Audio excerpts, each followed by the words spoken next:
Beneath the waves, far deeper than any sunlight can reach, lies a world that could rewrite the future of human civilization.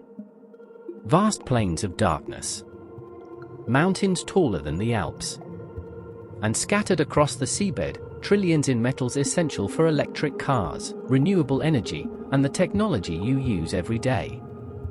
Governments want it. Corporations are racing for it. Scientists are warning about it. This is underwater mining, perhaps the most controversial resource hunt in history. The question is simple: are we about to unlock salvation for the planet, or open a door we may never be able to close?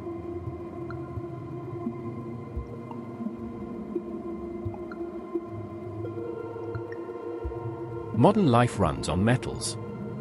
Nickel for batteries, cobalt for stability, rare earth elements for electronics and wind turbines.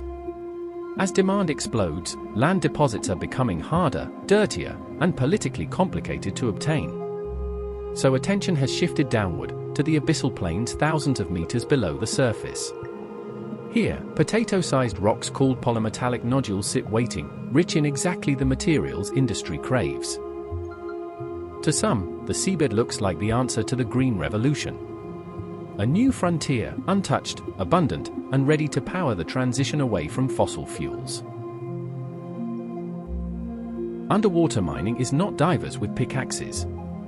It is industrial machinery on a colossal scale. Remote-controlled vehicles crawl across the ocean floor, vacuuming nodules and pumping them through kilometers of pipe to a production ship above.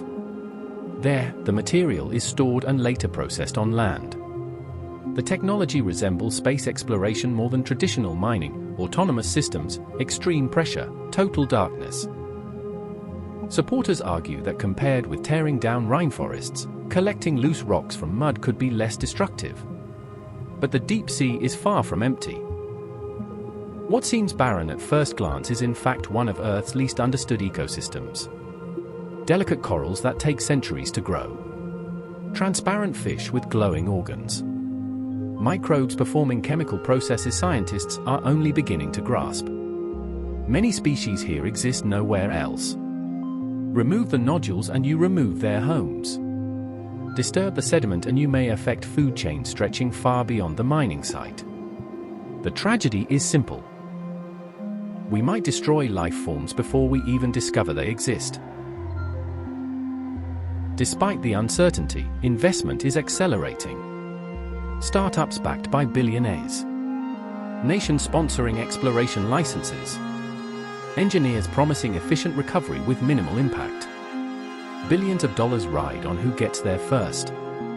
For resource-poor countries, seabed minerals could mean strategic independence. For manufacturers, stable supply. For markets, enormous profit.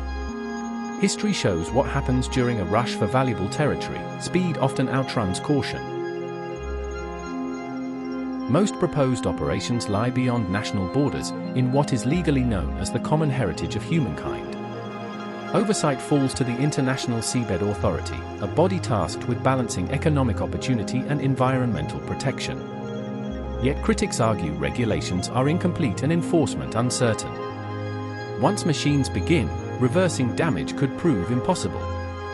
The world is negotiating rules for an industry that barely exists, while companies prepare for extraction.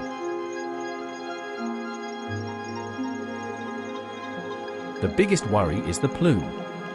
Fine sediment lifted by machines may travel for kilometers, clogging feeding systems and smothering habitats. Noise and vibration could disrupt species adapted to near silence.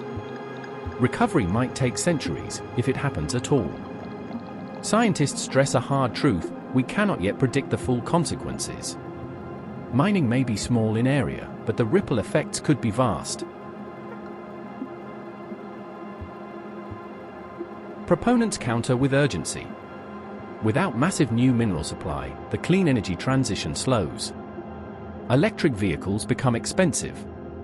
Renewable infrastructure stalls. Some studies suggest seabed collection might avoid child labor, toxic waste, and deforestation associated with certain land mines. In this view, refusing to mine the ocean does not freeze the status quo, it may prolong reliance on coal and oil. So humanity faces a dilemma. Extract materials to build a greener future, or protect environments we barely understand. Innovation offers capability, not wisdom. The deeper we go, the more responsibility we carry. And unlike previous frontiers, mistakes here may remain hidden from public view, far below the surface. Many researchers are not calling for a permanent ban, but for time. Time to map biodiversity. Time to test impacts. Time to develop restoration strategies. Baseline knowledge is thin, and once disturbed, comparisons become impossible. Their message is straightforward: understand first, industrialize later. Several paths lie ahead. Rapid approval and commercial fleets within years. Limited pilot projects with heavy monitoring. Or a moratorium until science catches up. Each route shapes energy markets, geopolitics, and ocean health for generations. Decisions made now will echo long after current leaders are gone. The deep sea has always symbolized mystery. Now it represents choice.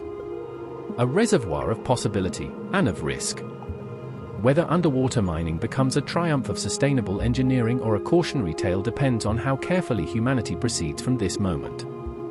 The debate is only beginning, and its outcome concerns us all.